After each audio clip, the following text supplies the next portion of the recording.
Taxation या CFO, किसमें ज्यादा टेंशन और किसमें ज्यादा सेटिस्फेक्शन? दोनों में। कोई क्लाइंट या कंपनी जिसका बैलेंस शीट देख के ही आपको शॉक लग गया हो? एक रियल एस्टेट इंडस्ट्री की कंपनी थी जिसमें मैंने जब उसकी बैलेंस शीट देखी तो लिटरली शॉक। आपका स्टाइल एक्सेल मास्टर या gut feeling guy? Excel master. Real estate या फूड इंडस्ट्री, किसने ज्यादा पेशेंस टेस्ट किया आपका? Real estate. फ्रैक्शनल सीएफओ बनने का डिसीजन या रिस्क या फिर स्ट्रेटेजी? स्ट्रेटेजी। फाइनेंस वर्ल्ड में एक चीज जो कभी समझ नहीं आई? Planning of customers and clients. And एक वर्ड में दर्शित ठक्कर को एक्सप्लेन करना। Darshit Thakkar is a visionary. दर्शित, let's start with some ice breaking rapid fire. Okay, so my first question is, introduce yourself in 15 seconds. Myself Darshit Thakkar. My name meaning is the display or visionary, and that is my nature, and that is my future with. Okay, taxation या CFO, किसमें ज्यादा tension और किसमें ज्यादा satisfaction? दोनों में। कोई client या कंपनी जिसका बैलेंस शीट देख के ही आपको शॉक लग गया हो? एक रियल एस्टेट इंडस्ट्री की कंपनी थी जिसमें मैंने जब उसकी बैलेंस शीट देखी तो लिटरली शॉक। आपका स्टाइल एक्सेल मास्टर या gut feeling guy? Excel master. Real estate या फूड इंडस्ट्री, किसने ज्यादा पेशेंस टेस्ट किया आपका? Real estate. फ्रैक्शनल सीएफओ बनने का डिसीजन या रिस्क या फिर स्ट्रेटेजी? स्ट्रेटेजी। फाइनेंस वर्ल्ड में एक चीज जो कभी समझ नहीं आई? Planning of customers and clients. And एक वर्ड में दर्शित ठक्कर को एक्सप्लेन करना। Darshit Thakkar is a visionary person. Okay, right Darshit, so now let us enter into the talk, जो कैंडिडेट टॉक आपकी जर्नी के बारे में होगा, है ना? So currently you are working with real estate as well as finance industry. अब ये जर्नी जो है अभी आपकी है, उससे पहले के जो डेज थे, जो अर्ली डेज थे, वहां की स्टोरी क्या थी? And let us start from your background, your early days की, जहां पे even you can talk about your education, आपका एजुकेशन क्या रहा है and how it was all started. So born and brought up in Ahmedabad. Okay. Family, छोटी family, happy family. Then I completed my graduation 2005, and after that 2002, that was I have a vision, I have to do my CA. So I started in CA with my graduations. Okay. After 2005, I continue with that. In 2007, I clear my internship. Obviously, all the trainings and everything completed. But after that, there is in final stage. There is a difficult time period for me because I appear for not clear, and there is another side of family requirements. So I choose the career, start with the different industry, like from Claris to Adani. So start with the pharma to cement to the consumer durable to the real estate, work with the different industry and get the opportunity with the different sector. At that time I thought I have to do something right for myself. So in 2000, the idea comes in my mind from 2015. Okay. But unable to think that much about how to do, where to do, where to start. So all these questions in mind. Right. In 2018, I completely decided now I have to do for myself. So in 2018, I have start one of the company name is the Ornic Domes. The company's vision is that whatever the persons who complete their graduations, their first requirements come with the job. Because every person, those who are in market, they are searching for they go into two way, either into the service industry, Right. other or own family business or the business oriented by. So those who are required jobs, they are moved into the service industry. So my company's main goal is service industry give the recruitment consulting. After the getting the jobs, their first requirements come with their financial planning as well as the taxation planning. Because अब आप job में कहीं लगे हो तो उसके पहले firstly जैसे ही आप एंटर होते हो आपकी CTC एंड एवरीथिंग फाइनलाइज हो गया, उसके बाद आपकी रिक्वायरमेंट आती है कि भाई हाँ कितना टैक्स लगेगा वो तो पता होना चाहिए. So I am giving the consulting services for the accounting taxation which is my the part of the fractional CFO. Okay. And with that, there is a 2-3 more ancillary services. In same year, after 6 months, I think about because you are into the service industry, so more और people are required कि planning तो करना है, tax का सब कुछ करना है, Right. पर उसमें एक ऑप्शन था real estate. And after that real estate जो माइंड आया कि भाई इन्वेस्टमेंट भी लोगों को करवाना होता है, लोगों की रिक्वायरमेंट भी आई है कि because they are switch from another cities, यहाँ आना स्विच करना, तो प्रीमाइसिस भी ढूंढते हैं कि भाई हाँ हमारे रिलेटिव्स को चाहिए, किसी को चाहिए, तो मेरे पास वो रिक्वायरमेंट्स भी आना sir. Then I switch to in real estate and now it's a real estate and the CFO both are my journey, part of the journey of my business. So अब क्या था कि उस टाइम पीरियड में 2019 तक तो same firm के उसमें था. Right. ऑब्वियसली मैं खुद लोगों का प्लान करता हूँ तो मुझे खुद का प्लान करना पड़ेगा. Of course. सो उस टाइम पीरियड्स में मैंने जो मेरी जो भी सर्विसेज थी उसकी फर्म्स को डिवाइड कर दिया, because due to the tax planning, due to the everything systematic, obviously उसमें पार्टनर्स ज्वाइंट होते हैं तो उसके लिए भी प्लानिंग एडवांस में रखना पड़ता है. So that is the reasons. मेरी जो अभी करंट जो मेन कंपनीज अभी जो ऑन गोइंग चल रही है, that is the for the real estate the ideal door reality, and for the CFO fractional services के लिए कंपनी नेम होती Invicta growth solutions. That is my fractional CFO services companies थे. So with this 2 companies I am giving the service to the industry right now. Super. Darshit, this is a long journey, I would say. Why? Because you have experience of starting multiple businesses to managing multiple businesses, and even in today you have multiple businesses. ठीक है. अब ये पूरा आपका जो journey था, in fact if I talk about your past wherein you were working for some other organizations, like you have the journey from Claris to Adani and now to the entrepreneurship. ठीक है. सो ये पूरी जर्नी में what were the turning points जहाँ जिसने आपको एक life learning lesson दिया, या फिर आपको लगा कि नहीं ये एक टर्निंग पॉइंट है जो आपको एक एंटरप्रेन्योरशिप में एक बहुत बड़ा मूव या फिर बहुत बड़ा एक चेंज आपको मिला? उसमें थॉट प्रोसेस ये थी कि जॉब के टाइमिंग्स रहते थे, बिकॉज आप एक कंपनीज में लेवल पे पहुंचने के बाद दैट इज अ टाइमिंग्स जो रहता है ना, टाइमिंग इज मोर इम्पोर्टेंट. बिल्कुल. बिकॉज ऑफ टीम है, टीम वर्क, टीम से काम भी लेना है, उसको मैनेज भी करना है. सो आप कंपनी को टाइम देते हो. उसके बजाय मेरे माइंड में जो थॉट प्रोसेस आई कि मैं कंपनी को इतना टाइम देता हूँ, मेरी एक्सपर्टाइज जो है मैं इतनी देता हूँ, तो यही एक्सपर्टाइज मैं खुद के लिए जब यूज करूंगा, राइट, तो मैं कहाँ से कहाँ पहुंच सकता हूँ. And that is the turning point in my life कि I switch from job to entrepreneur.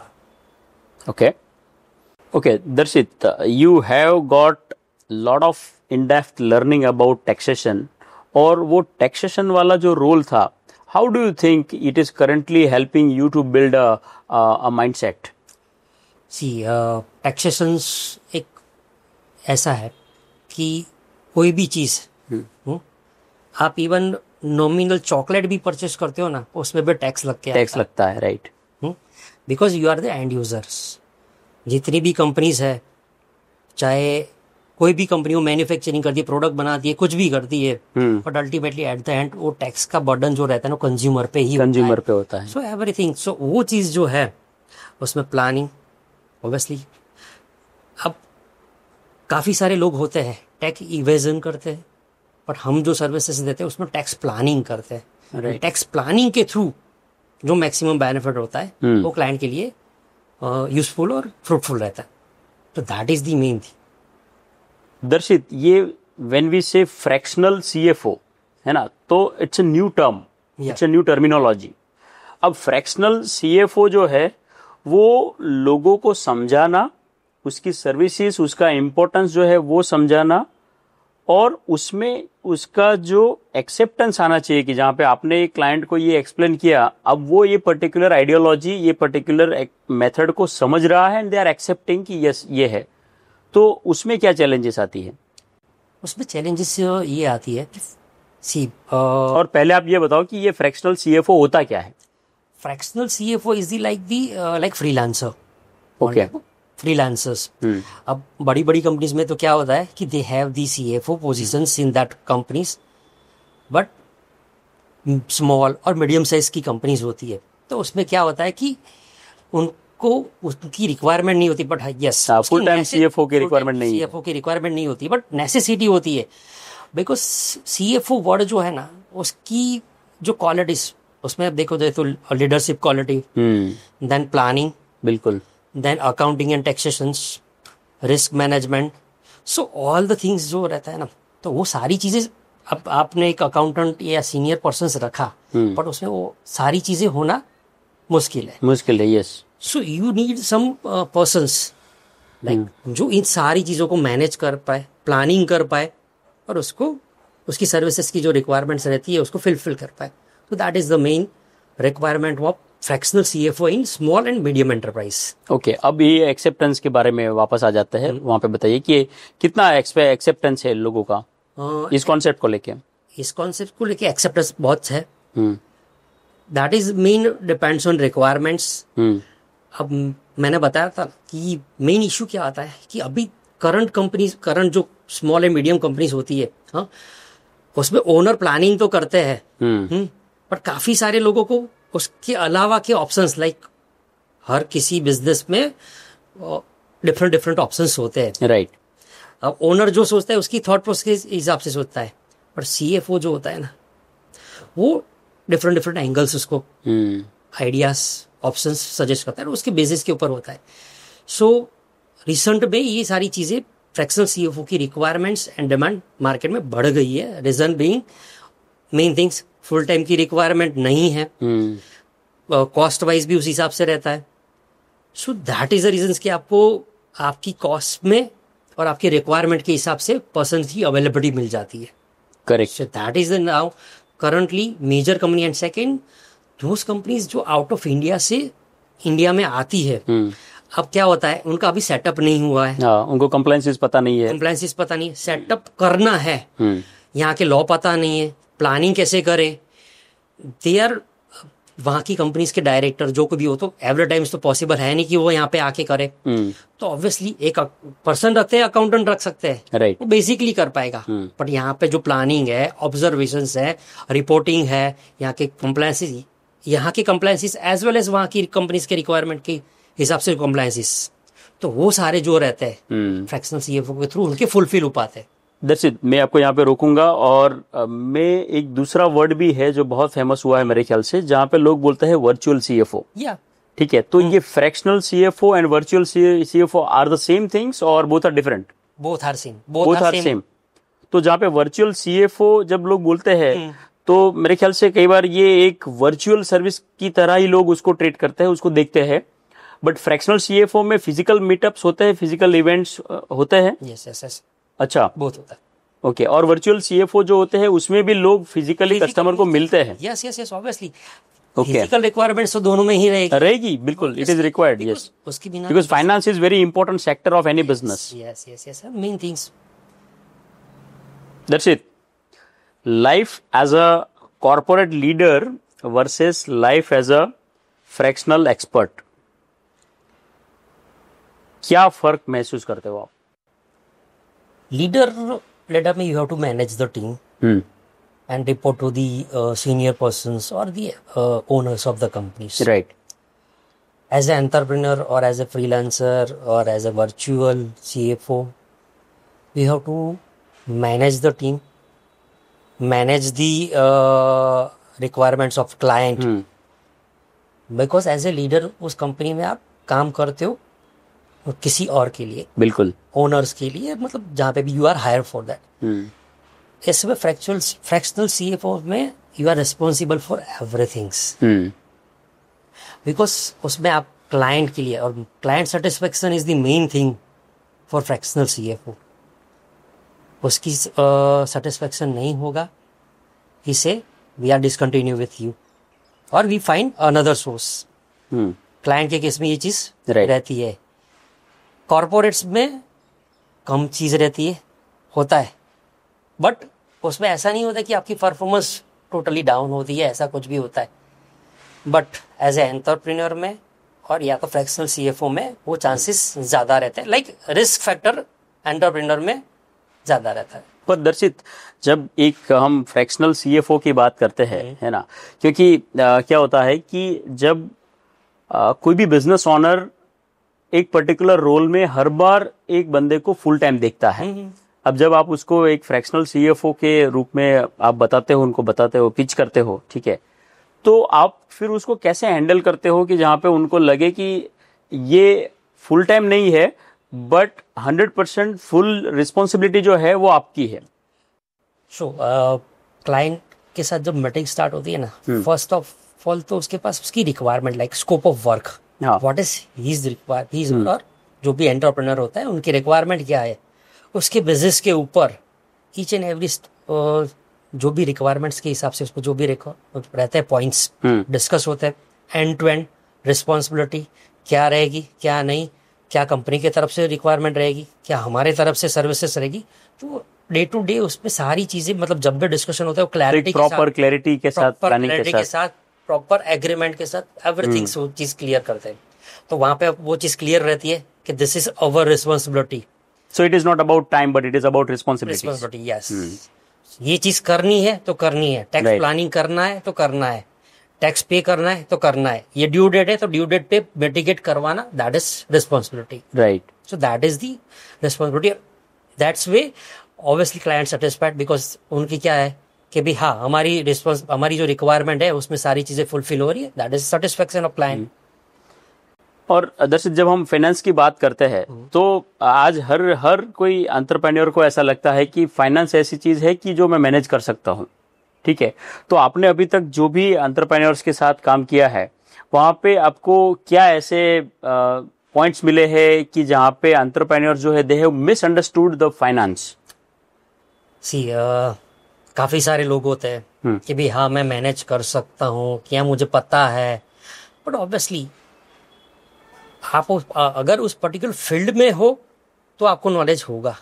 Otherwise businessman रहते हैं, उनको रिक्वायरमेंट रहती ही है, बिकॉज उनका फोकस जो रहता है ना, मेरे पास पैसा कैसे आता है और किस तरह से आता है, उनका मेन वो मोटो होता है। बिल्कुल, ऑब्वियसली प्लानिंग करना, इस पैसे को कहाँ इन्वेस्ट करना, how to generate the revenue from other source, everything. तो उसमें और इवन कॉस्ट शेविंग, तो सारे फैक्टर्स रहते हैं। अब हर चीज में हर किसी को नो डाउट उस पर्टिकुलर इंडस्ट्री का एक लेवल का उसको नॉलेज होगा, but there is another option in that. Might be उसने एक्सप्लोर किया होगा पर उसको लगता होगा विजिबिलिटी नहीं है, पर उसके फैक्टर्स जो है जब तक उसको नहीं पता चलेंगे तब तक वो नहीं कर पाएगा।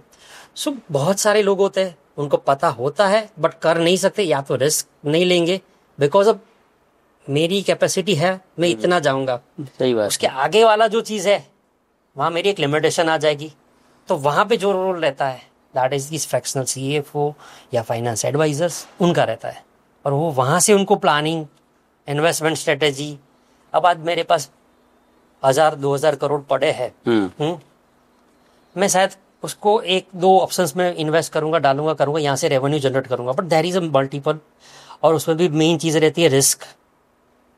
ऐसा तो है नहीं कि भी यहाँ पे डाल दिया और रेवेन्यू आएगी, बिल्कुल। समवेयर कहीं ना कहीं किसी ना किसी चीज में रिस्क रहता है, तो रिस्क को कैसे मिनिमाइज कर सके, that is the main thing. In that scenario fractional CFO की रिक्वायरमेंट और हमारी एंट्री। सुपर्ब। और दर्शित, now let us talk about your future goals. या फिर आपका एक लॉन्ग टर्म विजन जो है उसके बारे में बात करते हैं, तो what do you think, where you really want to see yourself in next 5 years? Currently I'm based in Ahmedabad, Gujarat level, and my next year 5 years planning I'm expand my business to the pan India level, and after that in future that might be a possibility, expand up to the pan world. Let me know, I mean आप जब काम नहीं करते होते हो, है ना, तो वो वर्किंग आवर्स के अलावा के जो टाइम है वो आप कैसे स्पेंड करते हो? व्हाट आर योर हॉबीज, और इसके अलावा क्या आपके इंटरेस्ट है, और आपके कैसे लाइफ और वर्क को बैलेंस करते हो? So as I am saying, मेरे साथ 7 दिन वर्किंग ही रहते हैं. अच्छा. But I manage, I plan my free times, like I watching the movies. I'm a sports person, so I have a interest in my hobbies. The main playing cricket, table tennis. So this is my main hobby. Even also traveling. So time adjustment, planning, और उसी हिसाब से, because उसी industry में है तो everything, हर चीज़ का planning, family को कितना टाइम देना है, कब देना है, क्या है, सारी चीज़ों का प्लानिंग के हिसाब से अपने काम को, जॉब, काम as well as the business as well as the family, तो तीनों चीज़ों को मैनेज कर. ओके दर्शित, एक फॉर्मूला बताओ जो हर बिजनेस को याद रखना चाहिए. One formula for the every SME और business owner: planning and dedication. ये दो चीज होगी ना, everything will be successful and fruitful for them, because obviously ultimately at the end fruitful. Business करो पर बिजनेस में भी फ्रूटफुल होना चाहिए, that is the main things. बिल्कुल. ओके, अब आपका जो रियल एस्टेट, इनफैक्ट फाइनेंस और CFO, ये सारी जो है वहाँ पे कहीं ना कहीं एक कॉमन जो है वो लेजर की बहुत बात होती है. तो if your life was a ledger, ठीक है, then what would be the biggest asset on it? My biggest asset is my family. Because see, जब आप सर्विस इंडस्ट्री से मूव ऑन होते हो ना बिजनेस में या एज एंटरप्रेन्योर में, सो सबसे बड़ा सपोर्ट सिस्टम जो रहती है ना वो आपकी फैमिली. अगर आपकी सपोर्ट सिस्टम आपकी फैमिली रही, you can do anything in the world. And मेरे लिए वो जो स्विच पीरियड जो था service to business as entrepreneur, that is the main thing. और उसमें मुझे मेरी फैमिली ने जो सपोर्ट किया, चाहे in way of the financials, in way of the moral, और इन एवरी वे. मतलब ऑब्वियसली फैमिली के सपोर्ट के बेसिस के ऊपर ही I achieve whatever only and only due to them. So obviously मेरी उसमें आप लेजर में देखोगे ना तो फैमिली जो है that is the biggest asset. Yes. Okay, and that's it. Before we end और conclude, what is one line message you want to give to the young entrepreneurs, और आज की जो नई जनरेशन, नए स्टार्टअप्स जो नया बिजनेस स्टार्ट कर रहे हैं, what will be one line message for them? One line message for them: first vision, second planning, and third dedications. अगर विजन होगा देन प्लानिंग कर पाओगे, और प्लानिंग में आपका डेडिकेशन होगा, then you reach your goal. Absolutely. Thank you so much, Darshit. It was pleasure talking to you, and a very insightful, lot of things you have shared about the CFO services mainly, and about your journey. Thank you so much. Thank you so much.